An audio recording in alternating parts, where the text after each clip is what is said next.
Welcome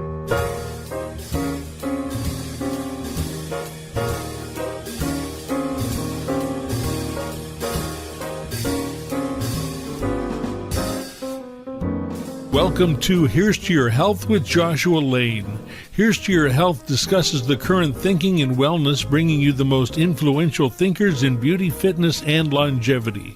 Your host, Joshua Lane, was part of the Dr. Ann Wigmore team that helped bring wheatgrass sprouts and raw foods to a worldwide audience. And now the host of Here's to Your Health, Joshua Lane. Welcome to this edition of Here's to Your Health. I'm your host, Josh Lane. As we all are concerned about our good health, we're also concerned about healthcare costs, which are just kind of seem remarkably high. And there are answers that we need to learn, we need to investigate. And my guest today is Matt Warnock, and Matt is the president of Ridgecrest Herbals, an herbal company. I've been around for probably more than 35 or so years, and they have some excellent formulations. And Matt is also a member of the National Health Federation, which is an important group in wellness in the United States and in the world. And the National Health Federation has been around since 1955, doing excellent work to protect us, including supporting the chiropractic profession, working to prevent homeopathy from being knocked out of the public space. It's amazing all that's required to try to keep us healthy in the United States. Matt Warnock, welcome to the show. Thank you. I'm happy to be here. Yeah, very happy to have you on. With that little brief introduction, that kind of gives you a sense of, of your place in things. And so you are the president of Ridgecrest Herbals, so when was actually Ridgecrest founded? It was actually founded back in 1993. Okay. My dad and a fellow consultant got together, Clyde St. Clair. Clyde had a long experience in the industry, and my dad was brought in as a turnaround artist to try and turn around a branch of a mini conglomerate at the time that was doing professional formulas. And they looked at the market and said, well, the market for professionals at this point in time is just too darn small. And they went to the owners and said, if you took this to health food stores, you could probably make it work, but everything would have to be relabeled. There's a lot of work involved. And they basically said, yeah, we don't want to do that. And so the two consultants got together and said, well, what if we did it for them and offered them a royalty? At least they'd be making some money, whereas right now they're losing. And so that's what they did. And that's how Ridgecrest Herbals got started back in 93. Wow. And so then, of course, Deshay came along in 94 and changed the whole landscape. Right. For the better, you would say. Oh, yeah, absolutely. Right. Yeah, the Deshay Act was actually very important. And when in 93, obviously that was a surprisingly long time ago, and the subject, most people were still completely unaware of it, or they watched mainstream ABC, NBC, CBS, and they made fun of us, or worse, about us. And on Ridgecrest Herbals, let me just kind of mention this. So there's one formulation, the Clear Lung, which I know as a person who is interested in the subject and like supplements, is the Clear Lung one of the most remarkable formulations that Ridgecrest has that you're very proud of? Oh, certainly. Yeah. Clear Lungs is kind of our flagship product. It's a traditional Chinese herbal formula. Actually, it's a combination of two traditional Chinese herbal formulas, and it has been the best-selling natural lung formula in the country since 1996 or thereabouts. Wow. Yeah. Yeah. Certainly, everyone. It's really very, very well known. And for those individuals, those folks listening to the show, again, our guest is Matt Warnock. Matt is the president of Ridgecrest Herbals, known for their herbal formulations, and also Matt is a member of the National Health Federation. He's on the board of governors. I'm also a member of the National Health Federation. I'm proud to be part of them. They do such great work. Matt, so today, there's a lot of concern about health, and so what can people do now? What can we do practically to help ourselves be healthier now? Well, I think the biggest thing that we can do is take charge of our own health. Right. I think for too long we have entrusted our health to others, and their motives have been mixed at best. The simple fact of the matter is that conventional medicine has been profit oriented, very profit oriented since the early 1900s. Right. And that was a very intentional shift. Before that, it was not that way. It was created to be a monopolistic system beginning around 1910, and the system was largely in place by 1938. Right. Right. Matt, when that statement just made, when you talk to people outside of your immediate circle and you make that statement, do they feel that you're incorrect when you say that? Are they just shocked to hear it? I don't know that they're shocked to hear it. I think most people understand that there's something wrong in our traditional medical system.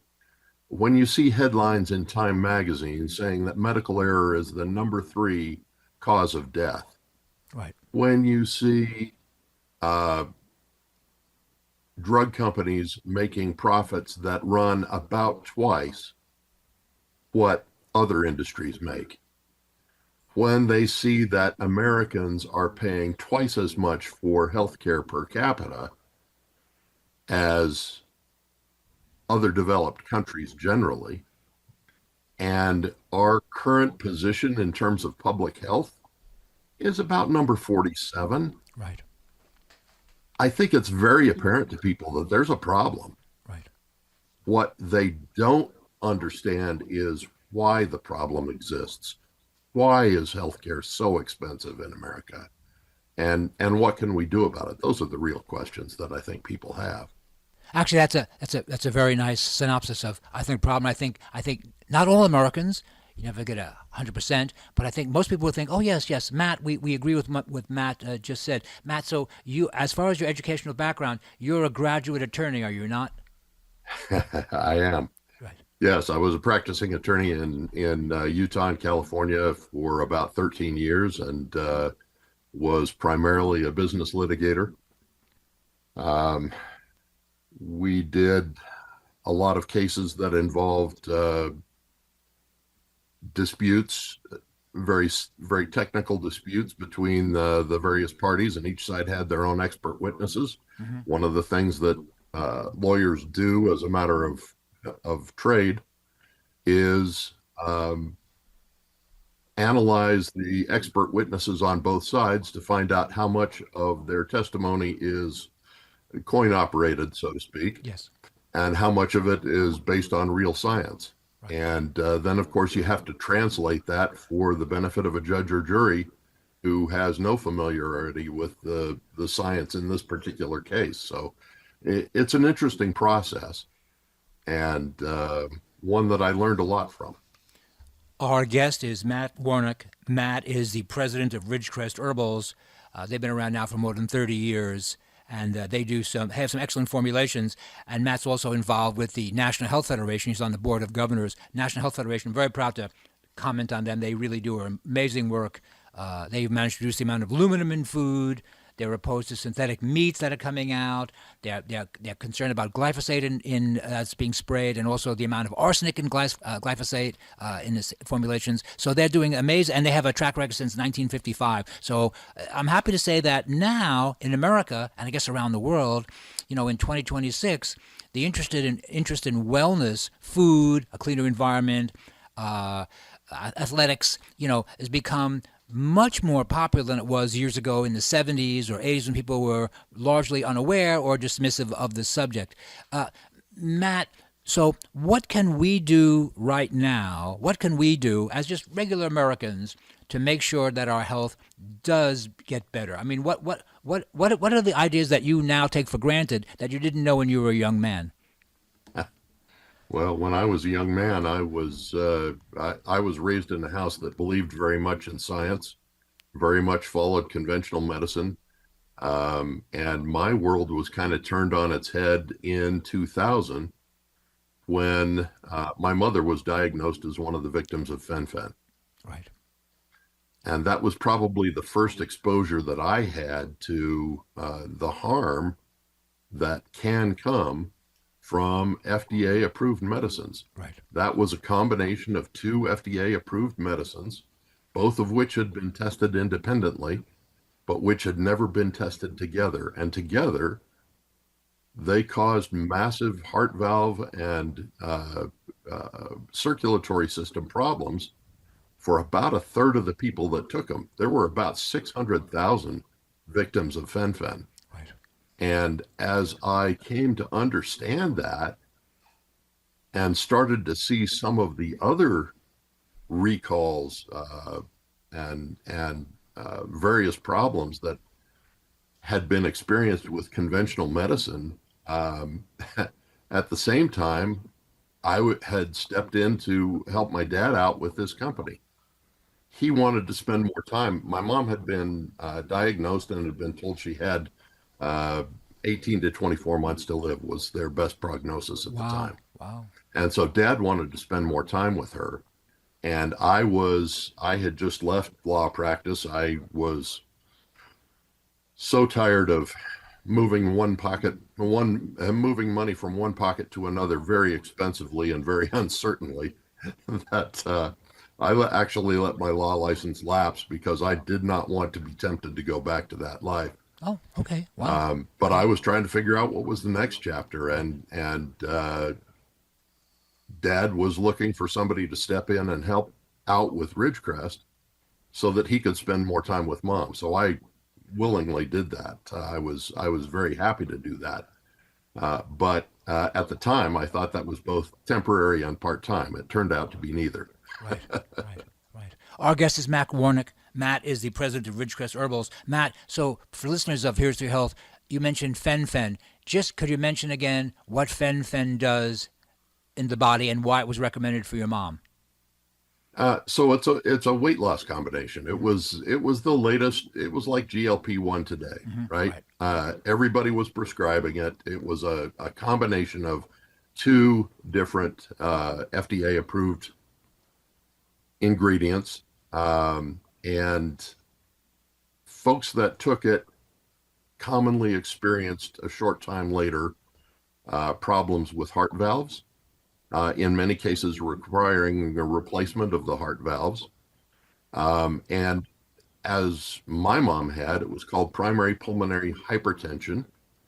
And it's high blood pressure, but on the lung side, so that it doesn't necessarily exhibit in the extremities, but it causes the same kind of damage in the lungs and in the heart and in the brain. My mom ultimately had 2 strokes from it and was bedridden for the last 14 years of her life. She certainly outlived the doctor's expectations, but her quality of life was severely, severely compromised. Okay, so that sounds pretty awful. So a lot of people need to understand the consequences of taking medications prescribed by physicians that really are not carefully manufactured, not properly tested.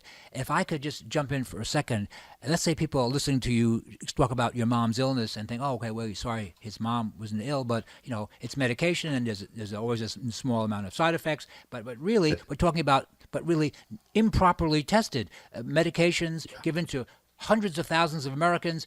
Improperly tested. And also, I can remember as a young man, back in, say, the 1950s, 1960s, the MDs took everyone's tonsils and appendix out, and they said, oh, no, it's good science, you don't need the tonsils, and the appendix is vestigial. They actually had the gall to say that.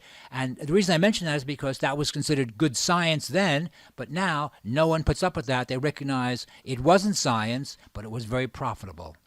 I don't want to sound like a mean person when I say that, but obviously if they can make money on you and even hurt you, they don't seem to really care. Yeah, it's kind of the devil's algebra when you're counting up how many people you're going to kill. Right. And what you're going to have to pay out, and figuring that into your calculations of whether the drug is going to be profitable or not. Right. That to me is an area that I just would not want to go. Right.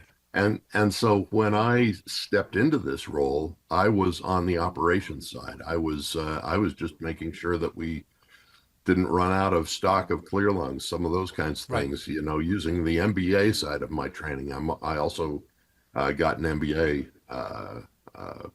but I hadn't had much chance to use it until I got involved in mergers and acquisitions work first, and then later with Ridgecrest Herbals.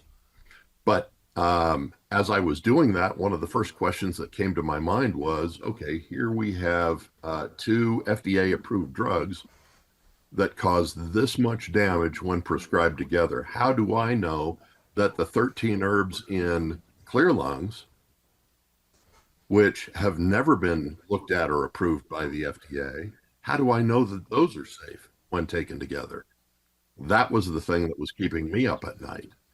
And so I did what lawyers always do. I dug into the science and tried to understand how these things could and would interact, and what made traditional Chinese medicine different from American medicine. And a number of things came to me right away.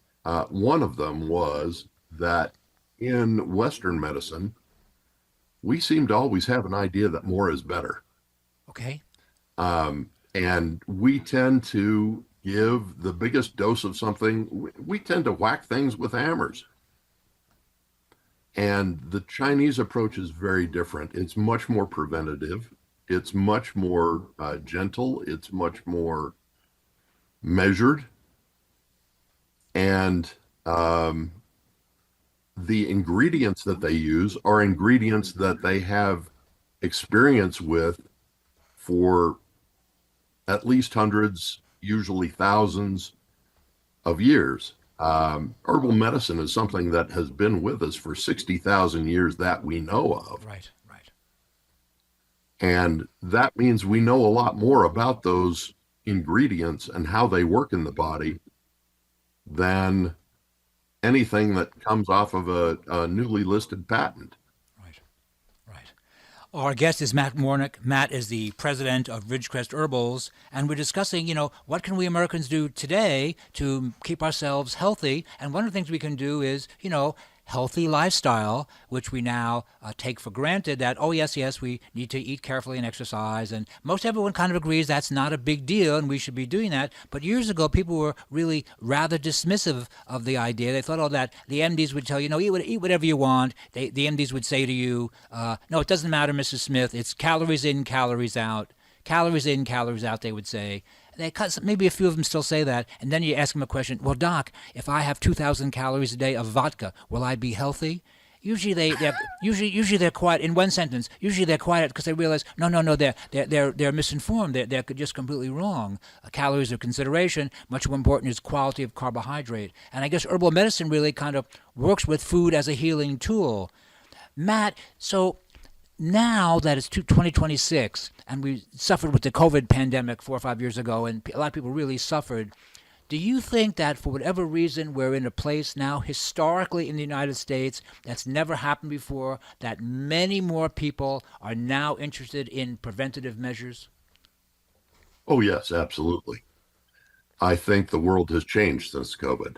I think I think the medical establishment so clearly overstepped their bounds that I think a lot of people saw what's really going on there and didn't like it.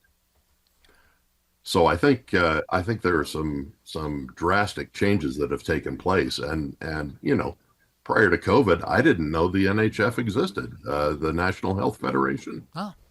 I learned about that at a 30-year retrospective on Duchenne. Oh. And I learned what role they played, along with a couple of other citizens organizations back at that time, in getting Duchenne passed. And as soon as I found out, I thought, this is an organization I need to learn more about and get involved with. So that's when I dived in. I immediately ran out and bought a lifetime membership and have been involved with them ever since. Was elected to their board of governors recently, what an opportunity to hang out with people who have been fighting this battle so much longer than me. Right, right. It's an amazing experience. Right. Yeah, the National Health Federation, excellent, important organization. So that's an interesting history. And also, you made an interesting statement.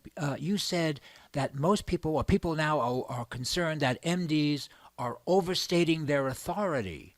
That's an interesting statement to make, and I think it's actually very succinct and actually correctly said. But that did not, I mean, years ago, if the MD said do this, people just did it. But now they think, no, maybe I shouldn't be giving my 48-hour-old baby, 10 injections on the same day. And that, Right. it seems very, obviously, you shouldn't. But really, 15 years ago, maybe people would say, no, the MD know what they're doing. And now people think, no, we don't want to do that to the baby. We don't want to give the baby hepatitis vaccine today. The baby's, 2 days old. Maybe we could give it to them maybe when the baby's 16 or something, if then, but not at 48 hours. And people would never have done that years ago. And now people think, no, listen, thanks, doc. If I break my arm, I'll call you. But otherwise, they think, no, we got to keep an eye on them, which is really kind of a surprising change for the MDs. People think, well, maybe they're just business guys. The funny thing is, I don't even think it's the MDs, because the MDs, at least most of the ones that I've met, have their hearts in the right place. Oh. The problem is they have come through an institutional educational system that has trained them to think a certain way. Right. And many of them don't question it. Some of them do.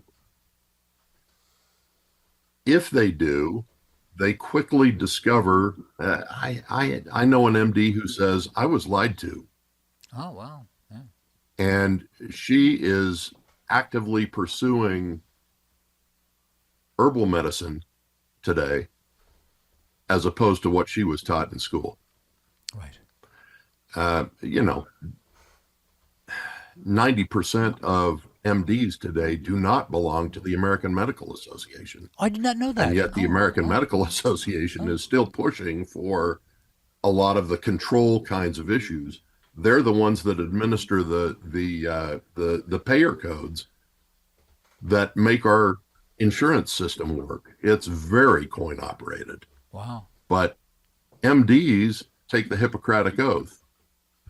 Nurses take a variant of the Hippocratic Oath, and that oath says you put patients first.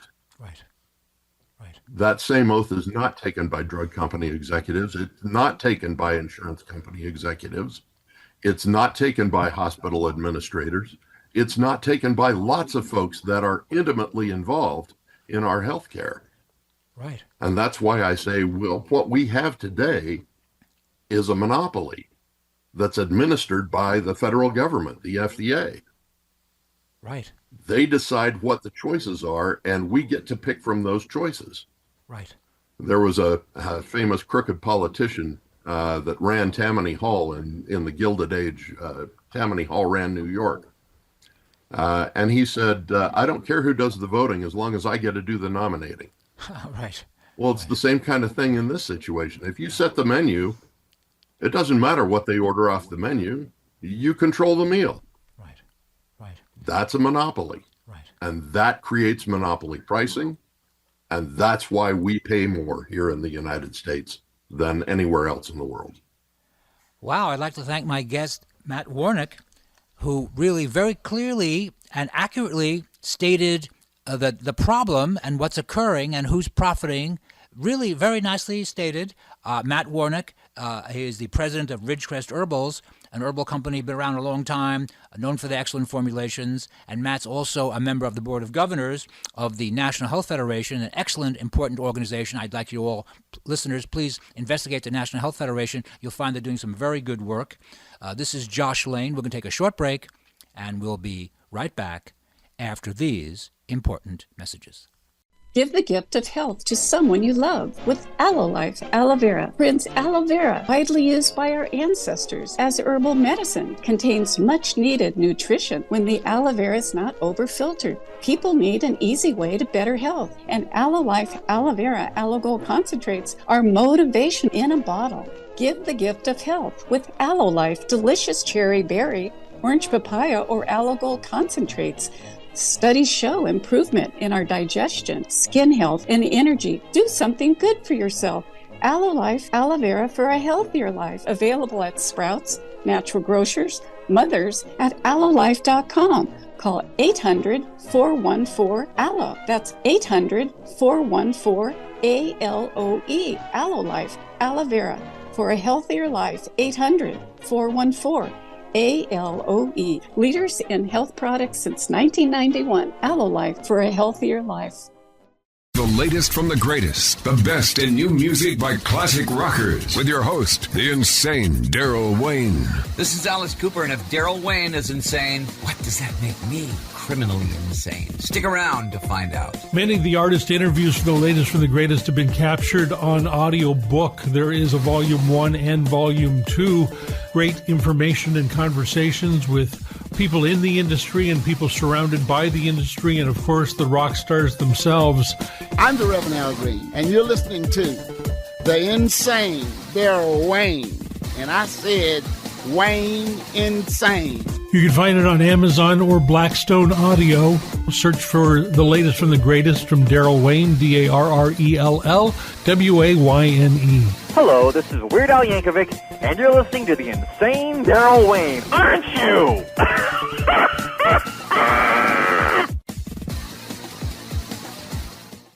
Welcome to this edition of Here's to Your Health.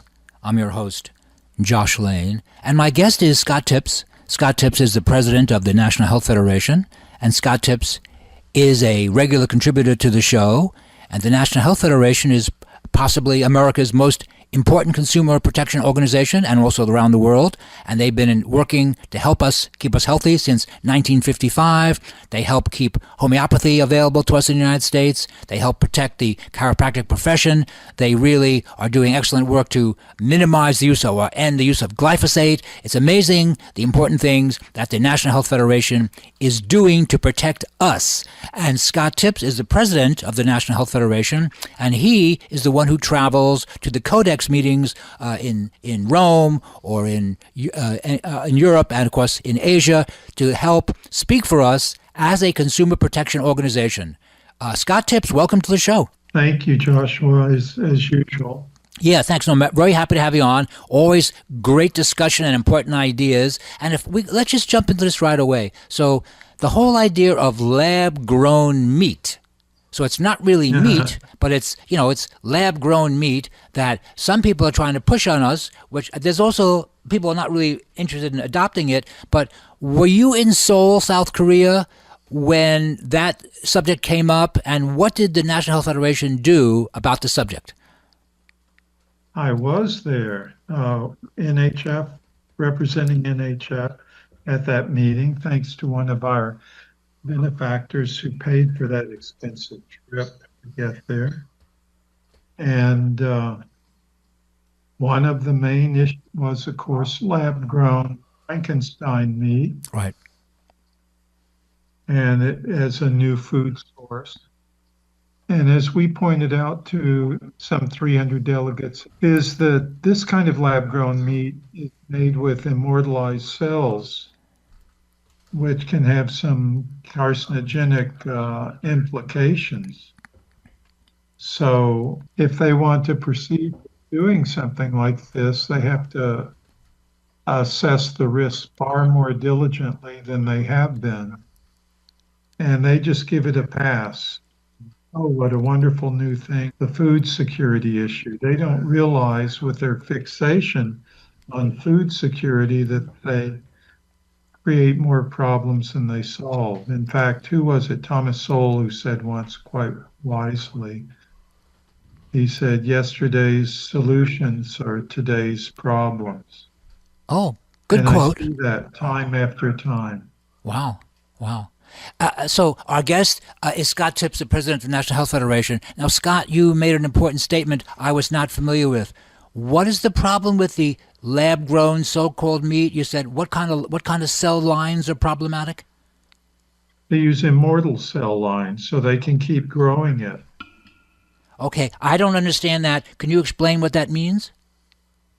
Well, that means, most cells have a lifespan. Okay. And then there's apoptosis that will, in your body, the process of that will get rid of these used up senescent cells. And that's part of the process of living. Cells are created, cells die, cells are then disposed of by the body if your body's working correctly, all except for two kinds of cells. Like when a fetus is growing, they have kind of an immortal cell. And then there are the cancer cells, which are essentially immortal. So how do they make these lab-grown meats without, running into a problem? They use immortal cells, these oncogenic genes that basically keep making this. So we don't know what happens to normal people, regular people like you and me, if we're eating these immortalized cells. Will they then create carcinogenic situations, cancer in our bodies? No one really knows. They think, oh, it'll all be fine. Full speed ahead, damn the torpedoes. It'll be wonderful. And so the article that I wrote on it was entitled "A Bright, Shiny Future Beckons." And this is what dazzles a lot of people at Codex and a lot of scientists. Oh, I've discovered something new and wonderful. Let's go forward. And oh, these naysayers, they're awful. They're trying to just throw obstacles in our paths instead of thinking that maybe Thomas Sowell's right and these solutions are actually going to be tomorrow's problems. Right. That's a very nice. I never actually heard that statement, and I think it's completely real. Our guest is Scott Tipps. Scott Tipps, a regular contributor to the show, and Scott Tipps is the president of the National Health Federation. The National Health Federation protecting the American consumer and the consumer around the globe since 1955. So, what is the status now of these lab-grown meats? Because as I see it when I go to the grocery store, 4, 5, or 6 years ago, there were a lot of them in the frozen food section, and now there are a lot less of them. People just weren't buying them. Is that correct? Well, that is correct if it's properly labeled. The problem is that a lot of this is not, and it's being sold in grocery stores in America today.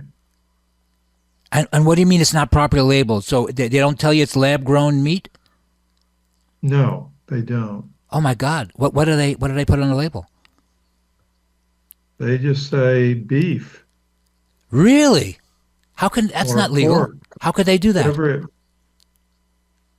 They don't tell people. They don't disclose this. That's one of the things the National Health Federation is working towards, is that the consumer should be knowledgeable so that he or she can make a choice, an informed choice. And by doing so, that allows the free market to work. Right. That is, if people don't want this product, then like you said earlier, it'll go by the wayside. Excuse me, Scott, let me jump in here. So you're saying if someone goes to the grocery store and they buy, I'm making this up, ground beef or ground pork, they might have things in it that are not beef and pork. Is that how they sneak it in? How could they possibly sneak it in? Well, I mean, technically it's, one sense it's beef or pork cells. Oh, I see. But it's not the way you think it is. And I don't think it's very widespread. Let me be clear. Okay. It's not very widespread at the moment. Okay. Gee, so I had no idea that actually that was even allowed. Well, our guest is Scott Tipps, president of the National Health Federation. So what was the upshot when you were in Seoul, South Korea, speaking about these immortal cell lines? How did it go with the other delegates? Some of the delegates, about a third of them, probably agreed with us. Another third, it went over their heads. And another third firmly believes that whatever the Codex science officer says should be followed. Okay. this is one of the problems, what I call a trap at Codex. There are Codex delegates there to forget that they are the decision-making bosses, and what they do is they just defer on scientific issues to the Codex science officer, who's only the risk assessor. The Codex delegates and the Codex committees and the commission are the risk managers. So they can be apprised of what the risks are, but the ones who actually make the decision as to whether to assume the risk or not are the risk managers, which would be the Codex delegates. But for decades, all I've heard is this nonsense from some of the Codex delegates that, oh, we'll be insulting the Codex science officer if we don't accept 100% what he or she says. They genuflect at the altar of Codex science, and they don't use their own heads or their own judgment to make a decision. They've just deferred it. They kick the can into the corner of the Codex science officer, which is usually the FAO or the WHO Codex office. Okay. And don't get me wrong, those Codex officers can be quite informed, but they can also be quite misinformed. Right. So you do have to make decisions and not defer just to them. All right. Our guest is Scott Tipps. Scott Tipps, president of the National Health Federation. Now, Scott, you've been president of the National Health Federation for 18 years. You have been, going to these meetings for a very long time. Now, a lot of people don't know this. As a consumer safety advocate, protection advocate, is the National Health Federation one of the very few consumer organizations representing us at these meetings? We're probably the only one representing you at the meeting. Right. And I've been president of the NHF almost 19 and a half years. Oh, 19 and a half, okay. And I've been going to these Codex meetings for over 26 years. In fact, I'm probably one of the most experienced Codex delegates at these meetings. Yeah, we're the only ones. There are some other consumer groups there. They don't go to as many meetings as we go to. And their attitude is more specialized. Most of them are only interested in the infant formulas for babies. Right. And they're quite good on this topic in many ways. And we're actually allies of theirs on that topic. But when it comes to mineral and vitamin mineral supplements, they're our enemies. Really? Because they think these are toxic substances that need to be heavily regulated by the government. I see. Wow, I did not know that. Our guest is Scott Tipps. Scott Tipps, president of the National Health Federation.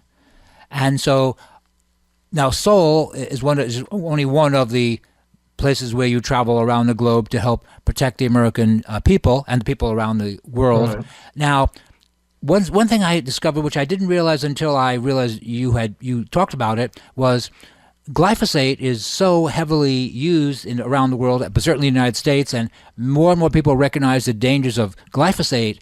But also you mentioned that besides glyphosate in these pesticides, there is also arsenic in the pesticides. And I did not realize that was a problem linked with glyphosate. Yeah, it is. When they manufacture Roundup, they put not just glyphosate, but arsenic in there. Now, I think since it's come to light that this was their practice, they've changed. Oh. I'm not sure what they've changed, but they have changed the formulation for Roundup. But it's still deadly. Roundup is more dangerous than glyphosate alone, which in turn is which is dangerous enough. So it's kind of funny how they try to stay ahead of the curve, and then of course they trick President Trump into signing an executive order that this is a matter of national defense and we cannot sue these purveyors of poisons who are just poisoning us to our early graves. Right, right. Our guest is Scott Tips. Scott Tips, president of the National Health Federation. Scott, were you surprised that the White House, the administration decided to protect the glyphosate manufacturers? That was kind of a surprise, wasn't it? Well, in a way it was, in a way it wasn't. You have Susie Wiles as the gatekeeper, as the White House office manager there, who acts as the gatekeeper for anyone to see and bend Trump's ear. There are a lot of people who say that Trump makes a decision on the last person he spoke to. I don't believe that, but if true, it would sure make Susie Wiles a very powerful person. Keep in mind, she was a lobbyist for the tobacco industry in the past.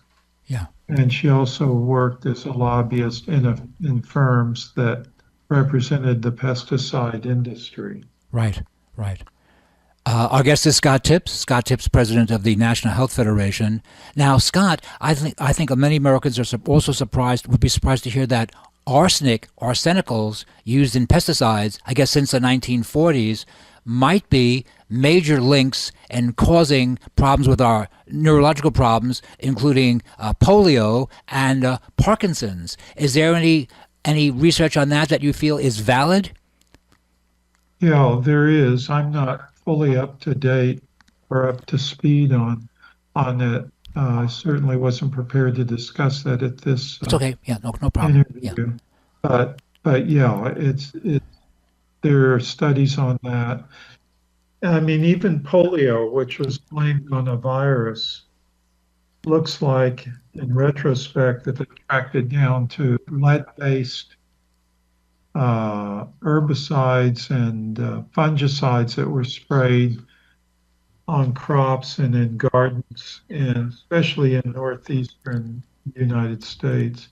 And that's where President Roosevelt, Franklin Roosevelt, picked up polio. It wasn't because he got a virus, it was because he was exposed when they'd go to Nantucket or Martha's Vineyard or wherever it was he would go for holidays, that he was exposed to these toxic chemicals. Oh, I see. I did not know. Well, okay. It's amazing how these chemicals have been affecting us for a long time. Our guest is Scott Tips. Scott Tips, president of the National Health Federation. I'm happy to say that I'm a member of the National Health Federation. It's really a great group helping us, protect us since 1955. Scott, now something I always like to mention in these conversations about the use of aluminum in foods and the good work that you personally did to minimize the use of aluminum in food. Could you please talk about that and tell us why aluminum is so damaging for us? Well, aluminum is not naturally occurring in nature. It actually occurs as a bauxite in the ground. So we have to process it. And the body has a very hard time eliminating it from from the system. So once you get it in, it accumulates. You would have to do chelation therapy, heavy chelation therapy, to get it out of your system, or maybe take IP6 to glom onto the aluminum to get it out. And this, along with mercury, a lot of the problem here is that people, scientists, researchers aren't looking at these things synergistically. They're looking at the substances in isolation. That's part of the traps of Codex. Another trap of Codex is it adopts standards based upon studies of these toxic substances in isolation and not working together with other. There are no studies done on that. So it's a huge problem. But aluminum, it's very hard to get out of the system, and it triggers the immune system to act in a it keeps, well, what happens is they put aluminum in vaccines to trigger the immune system so they get an immune reaction. But the problem is they're injecting this toxic aluminum into your body. It's just simply not worth the cost of doing it. Right. Wow.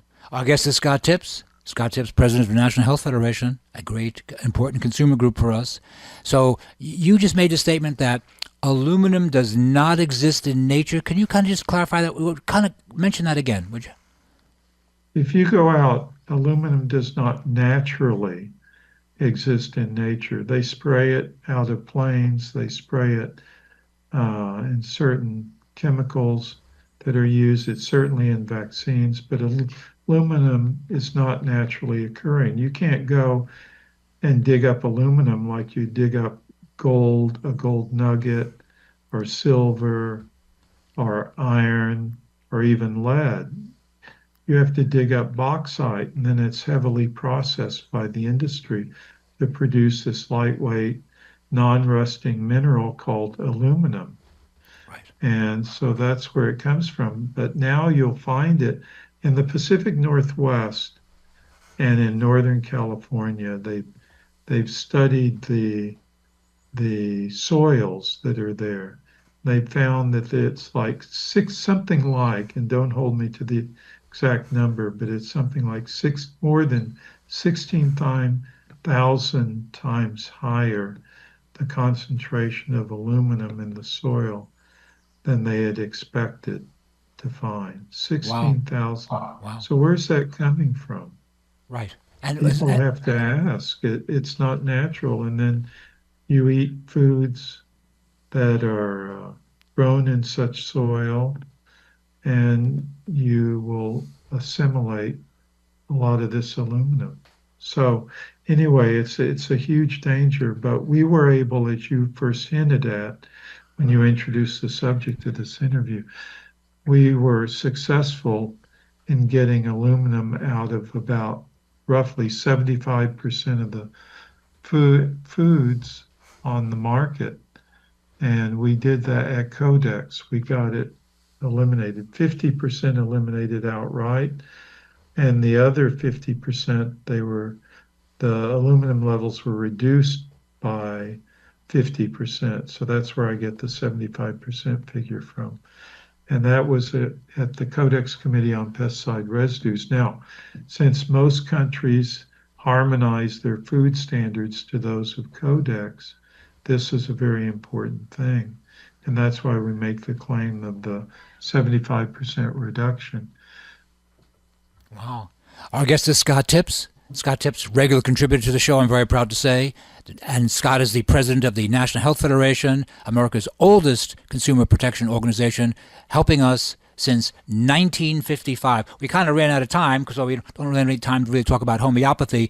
Scott, at this juncture, how can listeners of Here's to Your Health contact the National Health Federation directly to find out more about your great work? Well, thank you. It'd help to contact us at thenhf.com. You can go to our website. We have an upcoming Codex meeting in about 3 weeks in Geneva, Switzerland, the Codex Alimentarius Commission that I will be going to for all of you listening there and represent your interest and be a voice for you for greater health. The other thing is you can email us at contact us or hyphen us at thenhf.com. Contact hyphen us at thenhf.com. And we could use your support because it's not free to go to these meetings. It costs us a lot of money to fly around the world and intervene at these meetings and try to set some of these delegates straight, or to join in with the delegates who are straight and argue at their sides for good health. Our guest has been Scott Tips. Scott Tips, president of the National Health Federation. The National Health Federation, founded in 1955, America's premier health protection organization. I'm proud to be a member of the National Health Federation, and I would like all the listeners of Here's to Your Health to inquire about the great work of the National Health Federation and join the National Health Federation. I'd like to thank Scott Tips for being a regular contributor to the show. This is Josh Lane. You're listening to Here's to Your Health. We take a short break. We'll be right back after these important messages. Friends, say goodbye to rough, dry, and troubled skin.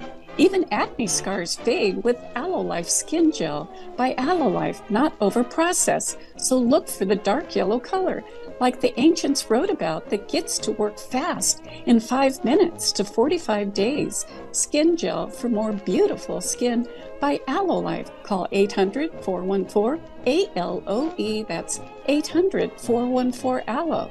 An A-plus Better Business Bureau company. Skin Gel available at Whole Foods, Clark's, Natural Grocers, other quality stores, plus allolife.com. 800-414-ALLO. That's 800-414-ALOE. AlloLife, aloe vera. For you, 800-414-ALLO. Do something good for yourself. Zoom into the new year. Leaders in health products since 1991. AlloLife, for a healthier life. The latest from the greatest, the best in new music by classic rockers, with your host, the insane Daryl Wayne. This is Alice Cooper, and if Daryl Wayne is insane, what does that make me? Criminally insane. Stick around to find out. Many of the artist interviews for the latest from the greatest have been captured on audio book. There is a Volume 1 and Volume 2. Great information and conversations with people in the industry and people surrounded by the industry, and of course the rock stars themselves. I'm the Reverend Al Green, and you're listening to the insane Daryl Wayne.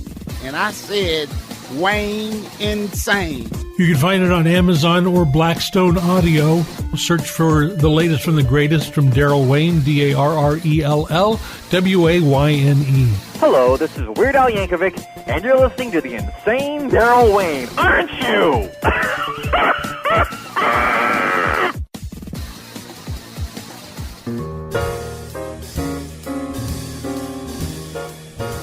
Thank you for listening to the show. If you have suggestions for guests or topics you would like to hear, please email me at joshlane.wellness@gmail.com.